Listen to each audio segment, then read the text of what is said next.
Welcome to the world of Creating the Perfect Experience podcast. Immerse yourself in riveting conversations with masterminds behind unforgettable moments as they take you on a journey through an ever-evolving dynamic landscape of live experiences. We unravel the secrets of success, share pearls of wisdom, and unveil groundbreaking concepts. Your host for this adventure is Mark Testa, the founder and creative director of Mark Steven Experiential Agency.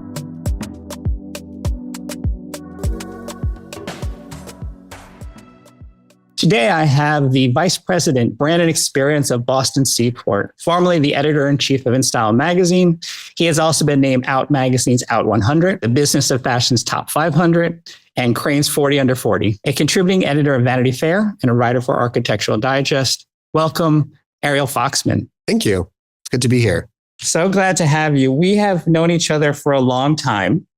We won't say how long. When you said decades. It's been decades. And you started in the magazine publishing world, like myself, and you became editor-in-chief of InStyle, which was your first male InStyle editor-in-chief, kind of steered that magazine into what it became.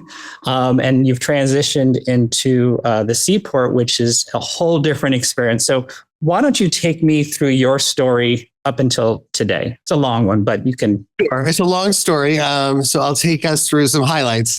We started in publishing together when publishing was at least for me, like the highest aspiration of the way to reach the most people and inspire people, educate people, inform people, entertain people. And I was very fortunate to have a lot of great mentors, rose quite quickly in the industry and worked at InStyle and then worked at Condé Nast and other titles and was brought back to be a consultant on InStyle and made editor-in-chief.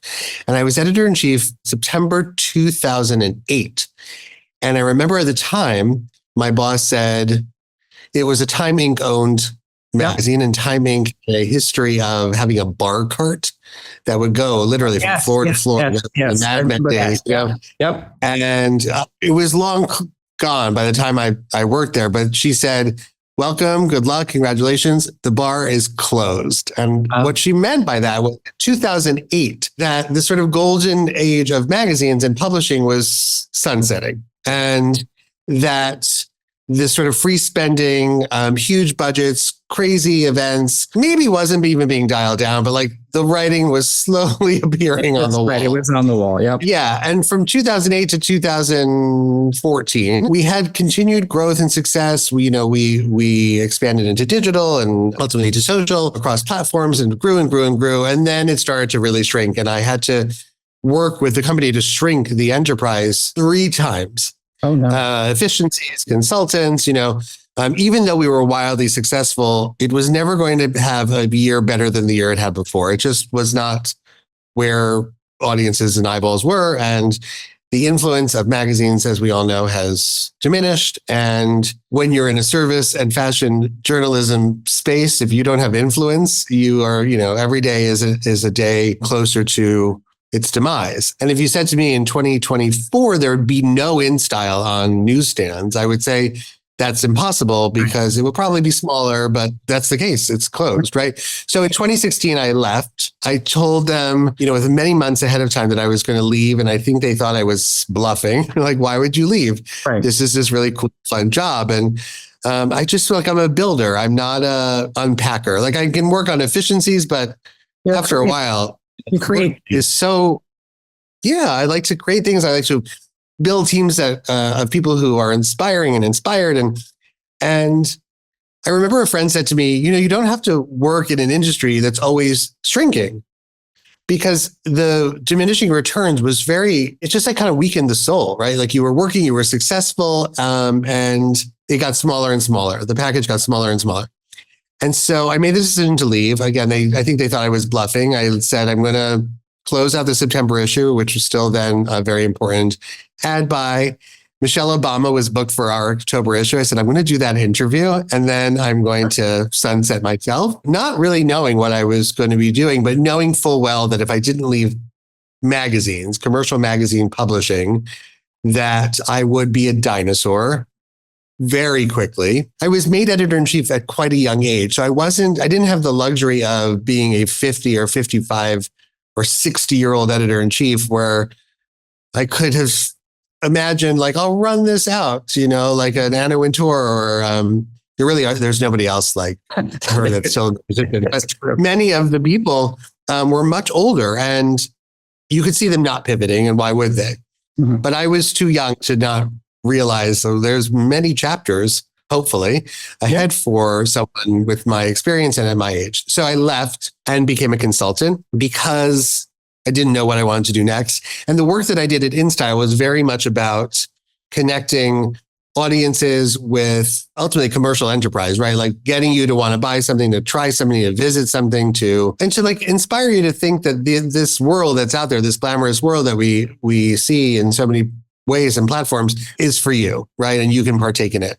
And so I consulted mainly with what were ad clients at InStyle, now looking to do storytelling. And it was a perfect time because if you think like the middle of the 20 teens, everybody knew that you needed content. The platforms were proliferating and people didn't know how to create a content strategy. So I did that.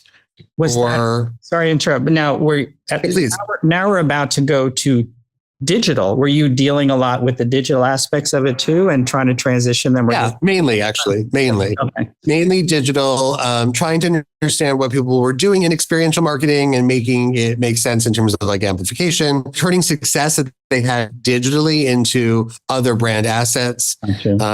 Something would hit for somebody or they had some great ambassador or they did a really fun thing that turned, semi-viral and they wanted to extend that. So working with them and sort of plotting with them how you could plan, and the way you could plan a magazine, planning the editorial, planning the sort of surprise and delight moments that audiences think are just kind of happening. And I worked from home before everybody worked from home. Right. And by the time COVID hit, I was already like, I don't know if I want to work from home anymore. Right. Right. You're done. Everyone's starting. Yeah. I was like, oh. And people are like, oh, is this something that can happen? I'm like, oh, yeah, there's a lot of technology. You'll see. But I miss the interactions with real people in real time. And, having worked in publishing, there's big hubs of people and really creative people and, finance and research and consumer marketing, all this. So I missed all those. No, I very similar to yours, not to interrupt, but that those days of publishing when I worked there were fun. I mean, we were a Condé Nast. We were hyped. I like to say, you watch The Devil Wears Prada, and I was like, there's some truth to it. It was fun. It was exciting. We were traveling the world. I mean, guys, we were, it had a charge to it. Kept you going. You don't get at home. No. I had really dynamic clients and wonderful relationships. And it was nice to see that I'd always been a company guy. I'd always worked in, graduate college, went to work in a big office building. And it was nice to see that I could do that. Then COVID hit, of course, and people's priorities changed and shifted. And my husband, who's in education and who had been working for the mayor of the city of New York, Bill de Blasio, when COVID hit, as his education guru. Everything changed, obviously. The school, this 1.2 million kids needed instruction and tablets, and they were using schools and facilities and staff in all these, unexpected ways. And his job became literally 24/7. People say they work 24/7, but like this was, really? They would call at 3 in the morning, they would call at 5 in the morning. And we decided that on the end of it, we would be open to a new city. Having lived in New York, I had lived there 25 years. He had lived there, at least 15 years. And opportunity was presented to him in Boston for education. We live here in Boston, but he's in education tech. He was then working at a school for children with neurodivergence and brain trauma. Mm-hmm. And we thought, okay, Boston. Boston was a city that I knew from when I went to college here decades ago. And because it was COVID, when we were moving, there were very few hotels were open. And one hotel that was open was the Envoy, a wonderful hotel in the Seaport district. And when I was in school here, I visited, friends who still lived here after graduation. There was no Seaport. It was South Boston waterfront, and you didn't go. It was parking lots. It was wholesale seafood to trade. There was one restaurant. I mean, it was really no man's land. And I remember when Brandon, my husband, came to sort of pioneer where we might live, and he was with staffers from the previous job, and they said, "Oh, Seaport," and he was texting me. I said, "No, that's Quincy Market, Faneuil Hall. I don't want to live there." And he was like, no, it's something else. I said, no, there's no such thing as Seaport. What do you know, like I was so, you're right. You had such a vision. Right. It was, it hadn't been there for a long time. And so anyway, we ended up staying at the Envoy, which is in Seaport. We stayed there 3 times. And there was something about the neighborhood that felt familiar. It felt urban, having lived in Manhattan for many years. Like, I didn't need to get into a car to go get coffee. There were some tall buildings. There was water. I could see the Boston skyline. And incredibly, you couldn't really gauge a lot of pedestrian traffic because of COVID in general in the city. Whenever we would see Seaport, felt diverse. It felt like you were getting a full age range of people, different ethnicities, tourists. Like you could tell, like some students were coming. It's an interesting neighborhood too, because you do have residents, you do have people coming into offices. You have a lot of mixed use. You have some people who are sort of snowbirds who live there part-time. It's a waterfront. So you get a full mix. And we thought, okay, as a diverse family, my husband is Cuban American, my child is as well. We're Jewish, we're gay. I thought this is a place we could live and feel like we would just sort of like fall in and be comfortable. We moved in 2021, lived there, and instantly, my marketing mind and my sort of editorial mind could see very clearly this didn't happen organically, this neighborhood. There's someone very thoughtful behind. Yeah, it's very deliberate. And not in a Disney sort of way, but like, I remember seeing the you lock your bike on the bike rack. They had Seaport, like kind of a logo, not even a logo, like a Seaport sort of art piece, that would repeat itself. And I thought, you don't really see this in other neighborhoods here in Boston. And it just little clues along the way that felt very thought out. Because I had, like I was telling earlier, I've just discovered the Seaport as well as just Boston in general with my daughter there. You could see the new developments. Obviously, people put thought into this. It's very organized. Yeah. You can actually walk.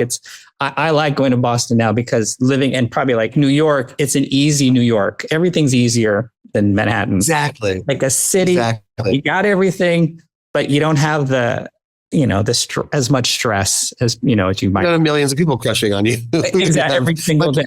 Thousands of people. Yeah. You have wonderful food. You really have everything. And it's, especially as a parent of a young child, it's like incredibly easy to navigate, get places. And so I kept my eye out. I knew then that WS Development was the developers who were behind, not the whole Seaport, not even the port that I lived in, because we don't operate the waterfront, which is where our first apartment was. But we integrated ourselves into the neighborhood. There's a lot of activations. There was a lot of art. And over time, I was introduced to folks there, and they asked me if I wanted to help them think about the director of marketing position. And like myself, they were also like, well, you're a magazine person. We know your product, but is this a right fit? And ultimately, we decided collectively that the tools and sort of perspective and mindset that you have to have as a successful editorial person are very similar to the ones that they would want in building out the neighborhood, right? Like, how do you make something aspirational but accessible? And that's everything from look and feel to like nuts and bolts. Like, what is the message? How clear is the message? Where is the message repeating itself? What does the calendar look like, right? So if I wasn't planning editorial calendars, planning activation calendars, and it's a new hub for retail and for eating and dining and entertainment in a way that has really sort of broken the mold in Boston. People who will tell you, you go to Newbury Street to shop, you may go to Cambridge for some food, you go, to Dorchester for all sorts of cuisine and Seaport is kind of pulling all of these things together and in a bona fide neighborhood that doesn't compete, but is additive for Boston, which is a new kind of mindset in Boston that there's enough people and enough interest and enough vitality to support a whole other district of these things. And sure enough, that's the case. And so because I have a background in fashion and getting people to shop specifically, joked that I said, I'm like making a magazine, but in 4 dimensions. Like you have the right pacing, you have to have the right surprise and delight, you have to have some novelty, you have to have some tried and true brands. And Seaport is a neighborhood that has been able to attract first to Boston retailers which, is not something I was familiar with in New York, right? Everyone wants to be in New York City somewhere, somehow. Yeah. But folks have not necessarily considered Boston, or they have a store on Newbury and it didn't do well, or whatever it is. But like Aloe Yoga's first store in Boston opened in Seaport. Todd Snyder's first store in Boston opened in Seaport. F1 Arcade, which is a London and UK wide enterprise where you come and it's like a high-end experience of drinking and dining, and you sit in simulators, is opening in April in Seaport. The first, not only Boston. Yeah, it's going to be amazing. And it's first to the United States. It's coming to Boston Seaport. It's not even coming to New York or Vegas or Miami first. So it's a very exciting place. And so I bring those skills and I do this work. I work with an incredible marketing team. We work cross-functionally with development and construction and leasing. Of course, we don't do it all. And that's how I landed here. Oh. And it's been an education and it's been a real delight. It really has. I feel very lucky that I hate the word pivot, because I think, you're always pivoting every day in whatever job you're doing. It's almost an evolution. I think for all of us, who worked in magazine, I think, and I embrace my years at the magazines, and people are like, when I still will go to a meeting and I say I worked at Condé Nast, they'll be like, there's a certain expectation. My wife says, oh, like you act like you went to Harvard by saying you went to Condé Nast. It is the Harvard of publishing. Yeah. Right. And you bring that discipline, same thing with Time Inc. We did a lot with you guys. There's that expectation, a level of professionalism, presentations that are just, I still don't see everywhere. It was expected. You showed up at every meeting a certain way. You showed up, you didn't just wing it. Rarely from an event. At a certain taste level and a certain, an assumption of being informed. Yeah. About what's happening, what's come before, what's breaking, what's interesting, what's relevant, what needs to grow, like that level of refinement. And I don't mean that exclusively, just like a level of sophistication of like being prepared. And it's funny that you say that your wife says it's like you talk about Condé Nast like you went to Harvard, because when I moved to WS Development, somebody who doesn't understand development said to me, like, what's this company like? And I said, yes and no, but it's like the Condé Nast of development. Oh, okay. And, it was a shorthand for, professionalism, great taste, aspiration, bringing people along, an interest in art and science equally, you had to know it all. Respect for marketing.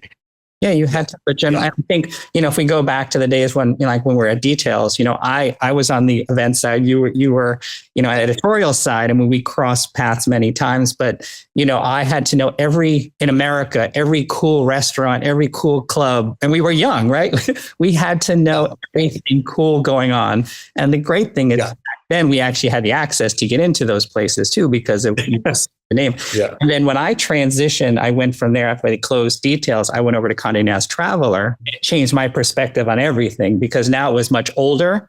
And then I had to know everything cool in Hong Kong. I had to know everything cool in Asia. I'm like, this opened my eyes. And, staying at the Ritz-Carlton because they're an advertiser, I'm like, all right, twist my arm. Yeah. But I had both worlds. And I think like you, I try to bring all these things back to our clients too. So going back to you at the Seaport, how do you explain to, say, a new retailer, a new restaurant, why they would come to the Seaport? Because it's all about experiences. I know you started a holiday market. We can talk about that a little bit too. But what is the story you're going out and telling people, and about what experience are you bringing to the public when you talk about the Seaport? It's a really fascinating story, because Boston is, the oldest city. It has it's got the first public park and the first underground transportation, the first college, in the US. It's the first of everything, which means it's old, right? And that's much of it is its charm, and you think about Boston, you think about Beacon Hill, you think about the Freedom Trail, you think about cobblestones and bricks, and that's appealing or not to a retailer, right? Like, Boston is not yet for all retailers a must, like Miami or LA, just because of sheer volume of those other cities, right? So you have to tell a story about Boston that is both evocative of what Boston is, but also really explain to them, like I had to learn myself when I was looking for a place to live here, that there's innovation. Now, people understand that because of MIT and Kendall Square and much of the new life science and tech world is happening in Boston, namely in Seaport. Our company just opened a first building for Amazon, who's moved its headquarters, New England headquarters here. It has a second building. We just opened a building for Foundation Medicine, a cancer research company. And there are many others like that in the neighborhood. You have to tell them it's a story of old and new.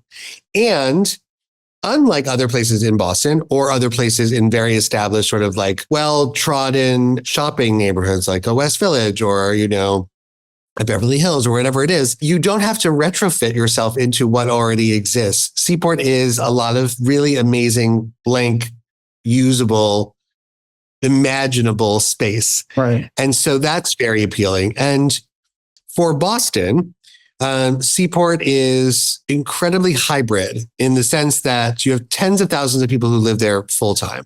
This is their neighborhood. This is where they buy their groceries. This is, where they shop for books. This is what they do. This is their pharmacy. Many, many, many buildings have migrated their people to offices in Seaport because Seaport offers so many amenities. And so you have people coming in, even in a clunky return to office that we've all seen. Seaport has had a huge rebound of people coming to Seaport. You have everything. We're all better. You have parks. You have world-class restaurants coming. You have small restaurants opening. We have Black-owned businesses that are opening. We just opened a jazz club called Grace by Nia that was so successful in its 8 months is now going to be at Foxwoods. People see the heartbeat, and it's not exclusive, right? It's not like this is the only place to be in Boston, but it's a brand new enterprise in Boston that everyone can be a part of and everyone can be. So if you're a retailer and you're thinking, I want to try something new. I want to be in a place where the folks in the neighborhood, folks who are visiting, folks who are in the region know this is the neighborhood for what's new and next. You want to be in Seaport. So that's the story to tell. And we support them with experiential marketing. So we have a slate of about 500 free events throughout the year. Everything from fitness here. We have the largest fitness series in Boston, to public art, to speakers, to concerts, to kids events, whatever it is, free. Because even though it's a new neighborhood, you got to get people to want to come there and spend some time there and explore. Oh, yeah. And we offer that as a backdrop. It's an amenity to Bostonians, but for a retailer or a restaurant or an office that's thinking of coming, that's an amenity for their employees. But also that means, okay, people are coming. So you mentioned the holiday market. In its third year, 1.2 million visitors came in 7 weeks. That's like more than, so you were responsible and so for that, these right? folks. You created? Yeah, so we're responsible for that. We have an incredible partner out of New York called the Maker Show that does Bryant Park. And we built it here and, we pick the vendors and we create the whole experience, the look and feel of the creative and the messaging and the parking signs. I mean, everything, right? And it drew 1.2 million people in 7 weeks. And so those folks are coming into the neighborhood, maybe for the first time, maybe they came last year, maybe they work in the neighborhood and they're, so like they're coming from all areas in all frequencies. And that lifts everything in the neighborhood. So we're able to tell that story. And we don't do a holiday market every season, obviously, but we do that sort of programming kind of writ large. And there's never really, maybe January's are kind of reset month, but outside of January, where everyone's hibernating, we're busy. In fact, I just shared with our tenants, here's the slate of spring, summer. And someone was like, whoa. Somebody said, I'm going to have to take half days on a Friday to make sure I can come to this yoga class. Like they want to experience Seaport, as the latest. So. No, and I can say firsthand, having my daughter in Boston, she lives on TikTok and social media. She will send me things in Boston and a lot of it's at the Seaport. Like I knew about the holiday market. I love that. And I was surprised you guys didn't have one prior to this, or if you did, nobody heard about it.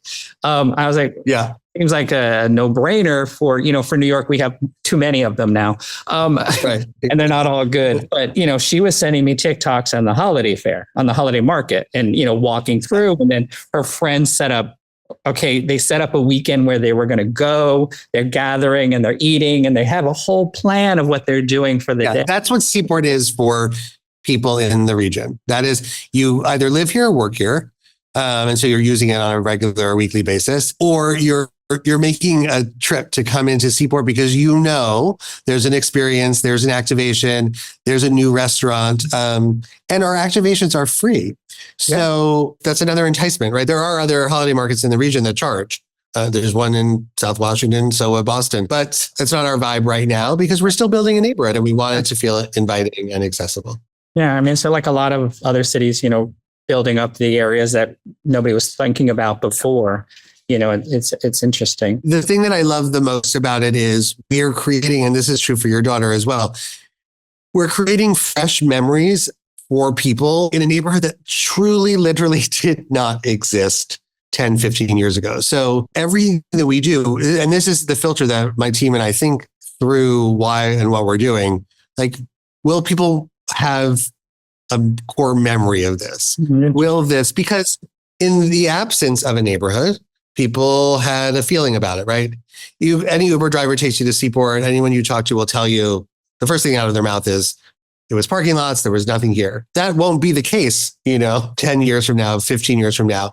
So because it's new, people have a conventional wisdom about it, whether they want to embrace it or not. But once we get you there, right? If you've come to our holiday market and you've had a stroopwafel and you've done this and you want to come back next year, well, then Seaport isn't a place that was just parking lots. Seaport's where I go to that fun holiday market, or I had that great bowl of udon, or I work in an office with cancer researchers, and we've done this incredible thing. And then we've gone out to celebrate. All of those things that are happening in the neighborhood are fresh memories for people. And so it's a big responsibility for my team to make sure. You're building something. What is the experience? How seamless is it, right? So that we don't hijack the memory with an inconvenience or a confusion or, a bad experience. So it's a very cool luxury that we get to sort of like approach the work with. And I think the same was true in publishing, right? Like we were trying to create dramatic moments, whether they were in your imagination or experience, that would then inspire you to want to repeat and participate.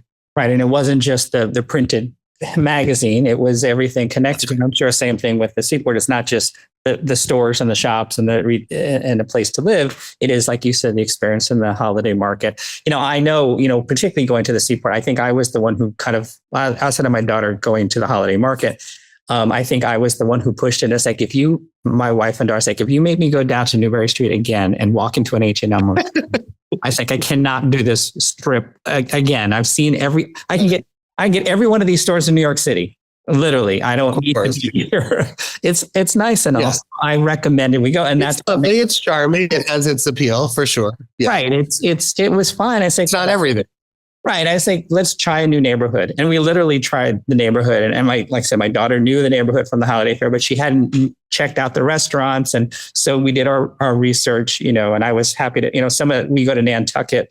In the summer for about a week. So you had your Stubbies and your Lola 42 that we've eaten in Nantucket that I was like, oh, look at that. I know Stubbies. They got the best. And our Cisco brewery, Cisco does a beer garden in the spring and summers. Yeah. So those are perfect. So, like I said, I think there's so much more to discover. And I think you're doing a great job of just kind of, it's interesting to say you're treating it like a magazine and experience and building these memories that I think, stick with people and creating new memories. So looking back at your career, from magazines to here, you've made this transition. What do you think that you wish you know now that you wish you knew then? I think I would have liked to know that things can shift much more quickly than I imagined.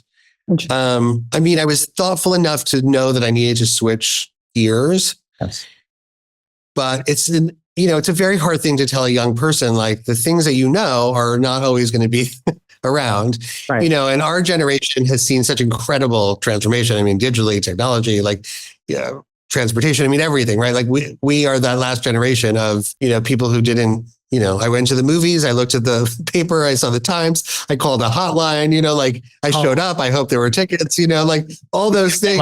For the movie. So, yeah, right. Oh, it's sold out. I guess we'll try next weekend, So, I appreciate that we were the generation that didn't have all that convenience, but I think it's very hard to tell people when they're young, like this aspiration you have, is not just a goal that you're setting for yourself, but you also have to be mindful of like, is this a goal worth achieving? Because the whole backdrop is always changing. Yes. And I think when I was young, it was very clear to me and very definite. Like, magazines were cool. This was a thing. This will always be a thing. Right.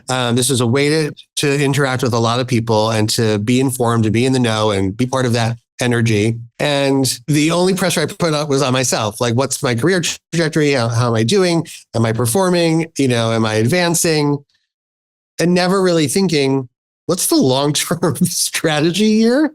And so I think I would have loved to have known that more then. But I think what's really interesting, and I think I've always known this as a man who took over a women's magazine after only 2 female editors who were much older than myself, I knew that I then had transferable skills that weren't entirely endemic to the job. And that if you could always have that approach of curiosity, clarity, creativity, like you can work in so many aspects. And so because I was able to be in that role and not only run a successful enterprise, but also edit magazine articles about like the best bras and best beauty buys and all these things that are, very specific to an audience, I always kind of knew that I could apply skills elsewhere. Now, the trick is getting other people to see that in you and not be lazy and, fill a hole with a peg, right? So I was very fortunate to come to Boston, be in the situation where those were people at WS Development who had looked, as I understand it, for quite some time for a very conventional person. It's a marketing job. They should have this marketing experience. They should probably have worked in development, but we're not finding what they were looking for. And ultimately we're like, maybe we need not a magazine person, but we're open to somebody who has applicable skills with a totally different perspective. And I think that's what people should always know, right? Like, you're not your job. You're not even your industry. You're the things that you're good at. And you should always be thinking like, what are these things applicable to? And like, I'm older than this sort of side hustle economy, the sort of rise of that. But I've always been doing that too. Like, as you said in my intro, I do these things. I write for Architectural Digest because you're still writing at the magazine, right? You're still writing for Arch Digest and Vanity Fair, absolutely. Yeah, and I still contribute to other titles, and I like that because it forces me to stay knowledgeable. It forces me to understand where taste, as a concept moves, and it always connects me with other people, right? So I think knowing that your skills are applicable and thinking about your career in that way, and knowing also that as consumers and creators, that we all are, we think we know what marketing is. We think we know what great content is. And you may be really sort of a natural at it, but like there is a whole skill set to doing it well for a large amount of people for a concerted goal and target. Right. And I think being clear on what those skills are, I always made sure I knew those skills, whether that was like media buying or out of home, considerations or all these things that were shifting, because it's not enough to just be like, hey, I'm really good at this because I enjoy it. That's not. And I learned that in working in development, like, oh, you have to stay on the refinement of the skills, right, to make sure that you're relevant. No, I agree. I mean, even me starting this podcast, I was like, hell no, I'm not doing it. And then it was ability. It's like, well, let's take the people I know like yourself and the skills and let's talk to, and I'm learning so much from people like yourself that we've all been doing this, but we've shifted around. And, we talk about it. You were very involved in fashion and style. And I too, back in the fashion, even that's changed, it's like, it happened last week and I was like, did it happen? It's like, yeah, it happened. It happened in New York, but it used to be a thing. And I think, like you said, I think we get stuck in our bubble, and I think too, when we were in the magazine world, the world revolved around us. We thought, there was nothing else better. Or for worse than for better. Yeah. Right. And it was cool, but there are other industries. When you say something at real estate, they're like, oh, that's stodgy old. I mean, one of my biggest clients is the Empire State Building. who would have thought? But, we do the same thing. We bring some of those skills from the magazine and exhibits and all that. And we're working with Star Wars actually in Empire State Building, So cool. mixing it together. So I'm getting all these toys into our office right now that everyone wants to play with. But who would have thought that the two would mix together? But that's, as a real estate company, they don't want the typical things. They want to see what else is there.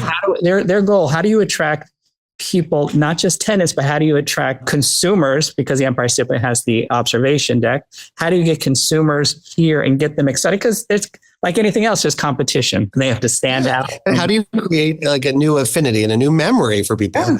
To erase the memory or to add to the memory of like, oh, I went to the Empire State Building when I was 6. Exactly. Or it's a boring real estate icon, but okay, I can see it from afar. We're like, oh, I actually have this really cool thing. Or they're really speaking to people in the way that they want to be, enjoying their time. Like that kind of thing, that kind of magic that we are asked to create for brands or places is so exciting. And the audience is so hungry for it. Yeah. And they're excited. Like, people want to capture it. So in so many ways, right? Like we used to put out a magazine and it was like millions of people read it. Great. And then it was thrown into the garbage and millions of people waited for the next issue. But it was just millions of people, if you were lucky. Right. 1 to 2 million people, right? Now it's like you can create something in Boston Seaport and like your daughter sees it at her university, then you see it in New York, then you've talked about it to somebody, another client, and you can show it instantly what the experience could have been like. And I think that proliferation of audience is like, for me, that's like huge. A candy shop. That's so exciting. Right. And so when they said, do you want to work in a neighborhood? I was like, yeah, because there's no boundary really. It's been really, really magical working there. So I feel very, very fortunate. Well, I'm happy for you. It's great to hear this. So tell me anything you want to share that's coming up at the Seaport or anything else that you want to share, a new article that you're writing or something you're excited about. Knowing this is probably coming out around May, you want to share? Well, I would say I can't tell you what articles are coming out yet, but I can share that if you are coming to Boston or you're thinking of being in the region, if you're coming to P-Town or you're going to Nantucket or this Vineyard, anywhere on the Cape, or you're coming to look at colleges, or you're bringing your child, into school. So many people come in around May, June. If you're coming for graduation, be sure to stop at Boston Seaport. If you knew Boston, you won't recognize it. If you've been here and you are looking for something new to do, come. We have such incredible programming throughout the summer. We'll have a summer market on weekends, and we do all sorts of new art activations. There's always new stores and restaurants open. We were talking about Yume, which just opened, which is a big sort of a hot wait online udon place. I mean, there's just so much that's opening. The Museum of Ice Cream will be opening. F1 Arcade, which is, first the US will have opened. Check out Hut Shack. We have an Alamo that just opened. I mean, it's incredible, but it's really about just walking around through our public realms with these beautiful parks. We're right on the water. You can see, East Boston, which is just beautiful in the summer, and ICA is, I could go on and on, but if you're coming to Boston, make sure to stop in the Seaport. And you got 8 minutes from the airport. And actually, it's actually surprisingly easier. It's easier to get to. It's not like you have to go through the city. It's super easy. Yeah. You can skirt around the outside, and you have it. I looked at the calendar. It's all online. Very easy to navigate and figure out what's going on and what you plan your day. Follow us at Seaport Boss on Instagram, Seaport BOS, or BostonSeaport.xyz for our calendar of events, which is beyond what WS does. It's we are sort of the broadcaster of everything that's all things Seaport. Cool. And then how would somebody follow you if they want to see what you're doing? Well, I'm at Ariel Foxman on Instagram. I'm old school. And now Instagram is old school. I'm Ariel Foxman on Instagram. I pretty much, if you want to see my family life or my work life or any of the new articles that I publish. That's right. The new articles, right. And then you obviously are on LinkedIn if somebody wants to follow the stuff you're doing there too. Please, yes. Okay. Well, this has all been amazing. Thank you so much. It's great to reconnect with you after all these years. And so wonderful. And like I said, I'm still discovering Boston when I saw you were doing what you're doing and how you're taking these magazines and your knowledge of marketing and experiences, pushing it into like the real world and 3D worlds, and not just a pop-up, but it's like something that lasts, a little longer than a week. it's great to hear that and just sharing in the success. And like I said, I'm getting this buzz from the location that I needed to know the backstory. So I hope I appreciate it. It's so good to reconnect, and it's been an inspiration to watch your work evolve and grow over time. It's like I point to your work all the time to our team. I said, Mark does it really great. One day we'll work with you. Hopefully. Yeah. I appreciate it. So talk to you later. Okay. Thank you for listening. Be sure to sign up for our email newsletter at markstevenagency.com and subscribe and comment on your favorite podcast app. This is creating the perfect experience where passion meets inspiration.